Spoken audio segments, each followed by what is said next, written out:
Allez go, bonjour à toutes et bonjour à tous. Ici Guillaume alias Niako, vous êtes sur la chaîne du Market Profiler. Et comme tous les lundis, on va faire une analyse et un game plan du S&P. On va revenir un peu sur ce qui s'est passé et ce qui s'est pas passé en ce qui me concerne, parce que pour ceux qui me suivent, et d'ailleurs, je vous une parenthèse, je tiens à remercier les personnes qui me suivent régulièrement. Vous êtes quasiment plus de 200 à me suivre hein, de façon régulière, donc ça me fait plaisir et du coup ça me permet de continuer. Alors pour 200 personnes, pour certains, c'est que dalle. Pour moi et pour les outils que je présente, eh ben, je trouve que c'est très respectable et du coup, bah, voilà, je vous remercie, c'est super d'être fidèle à ma chaîne et voilà, n'hésitez pas à la partager si ça vous convient et à continuer à mater. Après, comme d'habitude, le principe des analyses, c'est surtout d'avoir votre approche confrontée à la mienne, confrontée à d'autres si vous regardez d'autres approches, et puis de voir s'il y a des choses qui matchent et matchent pas. Et selon qui vous êtes, comment vous tradez, est-ce que vous êtes scalper, day trader, plutôt swing. De toute façon, dans le cadre d'un contexte, qu'on soit scalper, day trader ou swinger, je pense qu'il faut quand même remonter chaque début de semaine sur des unités de temps assez longues. Donc là, on a devant nos yeux, je ferme la parenthèse pour les abonnés qui me suivent, c'est sympa. Donc je vous remercie. Et là, sous nos yeux, on a donc les profils weekly. Donc chaque profil représente une semaine qui s'est écoulée. Et vous pouvez vous apercevoir qu'en fait, la semaine dernière, ben, finalement, bah, il s'est pas passé grand-chose, quoi. C'est-à-dire qu'on a eu cette amplitude-là. Donc c'est un profil, parce que quand on fait du market profile, on a différentes façons de classer les profils.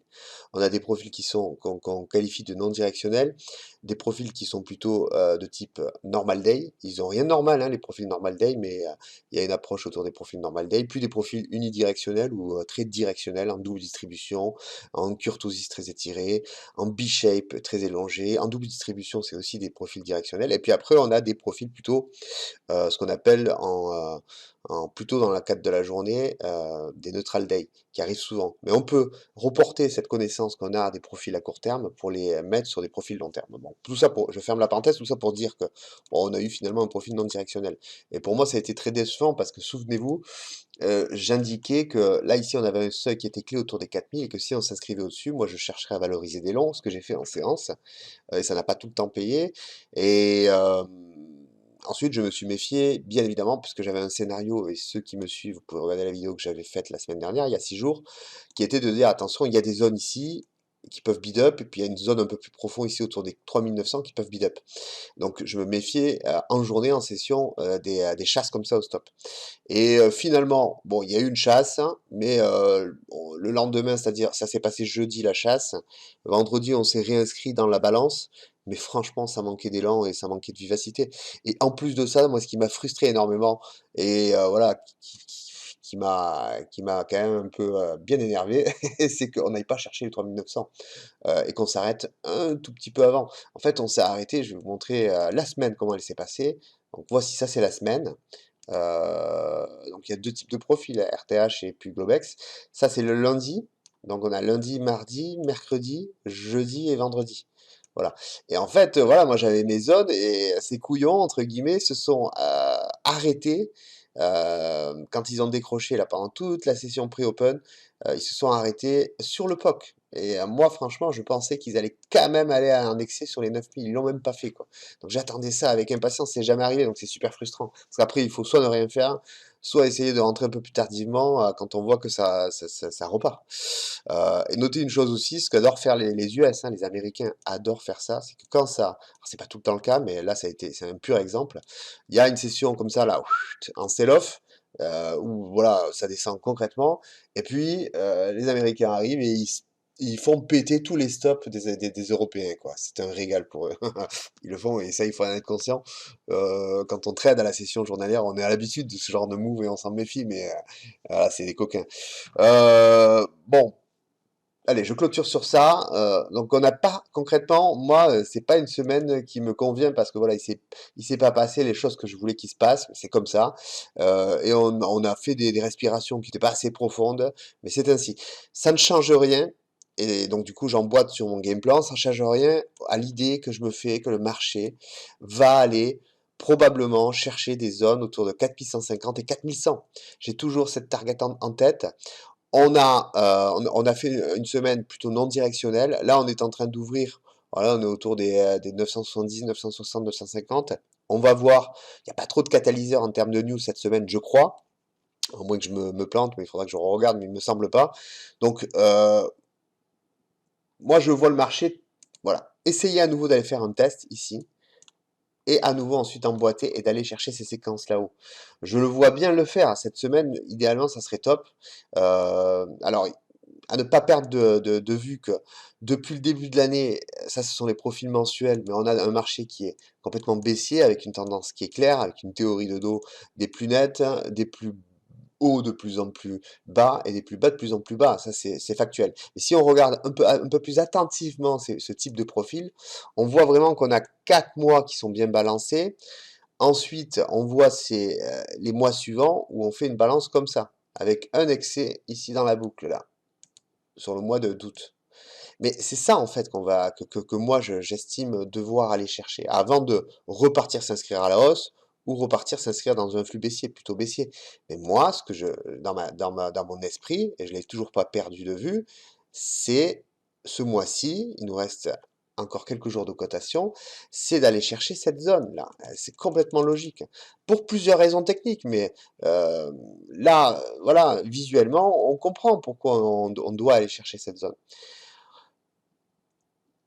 C'est les plus bas de février, de mars, d'avril, la respiration autour du mois de juillet, les plus hauts de juin, les plus hauts de juillet, la dynamique baissière où on rebascule en dessous, le pullback de septembre. Allons-y, essayons d'aller les refaire. Enfin, en tout cas, moi, dans ma tête, je ne perds pas d'idée de cette idée-là. J'ouvre une autre parenthèse parce que je crois que c'est sur Twitter qu'on m'a dit, oui, mais quand tu vas chercher des zones, quand tu as un esprit comme ça plutôt haussier et que ça respire et que en dessous tu as des supports qui sont là et qui attirent quand même la liquidité, il ne faut pas forcément chercher des longs. Bien évidemment, si en session vous avez des grosses zones qui sont là et que vous voyez le marché qui décroche en pré-open, ben pourquoi pas ne pas essayer de shorter? Ça paraît évident, hein. En session, on peut se permettre quand même de faire des trades à l'inverse de notre scénario principal long terme. Forcément, s'il y a des maniaques liquidité en bas, on peut aller chercher le mouvement. Ça c'est. Mais après, l'idée d'avoir voilà une approche long terme pour ceux qui font du scalp et du day trade, c'est plutôt de valoriser des positions plutôt longues que short, surtout dans des zones bien précises. Bref, 7 minutes 40, allez, j'essaie d'accélérer. Donc du coup, moi j'ai toujours la même approche. Je vous mets mes niveaux qui me semblent pertinents, toujours le même autour des 900 qui n'a pas été fait. Alors on va le classifier sous forme de zone. Hop, ça c'est le premier support à ne pas laisser de côté, qui est là. Moi, si on passe en dessous de ce support, entre 900, hop, là, et 900 et 890-93, si on passe en dessous, le risque, il est qu'on aille faire du travail d'enchère à l'intérieur des stats, de cette stat-là de l'IPC, j'en avais déjà parlé. Donc moi, franchement, il faut absolument conserver à tout prix cette zone-là, hein, il faut vraiment la tenir autour des 870. Faut pas la laisser de côté, quoi. Si on commence à rentrer en dessous, je l'avais déjà dit la semaine dernière, mais là, pour le scénario de long, ça risque d'être pas bon.